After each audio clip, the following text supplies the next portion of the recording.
நீ அந்த அணில் குண்டு அங்கதான் உட்காந்துருக்கான். இன்னைக்கு நம்ம விருப்பத்து உண்டாது, நம்ம காலம்டா. என்ன மாப்பிள்ள மாலையா? என்ன மாப்பிள்ள என்ன செய்யறது, வீட்டுல கஷ்டம், மாலையை போட்டு விட்டாங்க. உனக்காக ஒன்று வாங்கிட்டு வந்திருக்கேன் மாப்பிள்ள. என்னதுடா மாப்பிள்ள? மாப்பிள்ள சிக்கன் மாப்பிள்ள. என்னடா நீ சிக்கன் வாங்கிட்டு வந்திருக்க, நான் மாலை போட்டுக்கணும். என்னடா இது மாலை போட்டு சிக்கன் நீங்க ஆயிவேன்? நான் உங்களை பிராங்க் பண்றதுக்காண்டி துண்டு போட்டு உட்காந்துருந்தா, நீங்களும் நான் மாலை போட்டிருக்கேன். இப்பயும் என் காலம் தான்டா. இந்த குண்டை நம்ம ஏமாத்திட்டே தான்டா. ஒரு வருஷம் முன்னாடி மாலை வேற போட்டிருக்கோம். 48 நாள் விரதம் எடுக்கண்டா. ஏடா மாப்பிள்ள, இந்த விரதெல்லாம் யாரா கண்டுபிடிச்சா? உங்க ஐயா தான்டா கண்டுபிடிச்சாரு. சாமிக்கு மாலை போட்டா சாமி தான்டா படைச்சிருப்பாரு. என்ன மாப்பிள்ள மாலை போட்டிருக்கீங்க போல, உங்களுக்காண்டி தான் சிக்கன்லாம் வாங்கிட்டு வந்தேன், நீங்க விரதம் இருக்கீங்க. டேய் என்ன கடுப்பத்தி பார்த்தியா?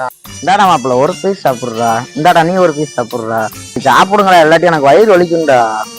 காலம் வந்துருக்கு. அடுத்த பாரு எங்களுக்கு ஒரு காலம் வரும், அது நாங்க பேசுவோம்டா. சரிடா, உங்க காலம் வர்றப்ப நீங்க பேசுங்கடா. சரி பாப்போம், நான் போயிட்டு வர்றேன்.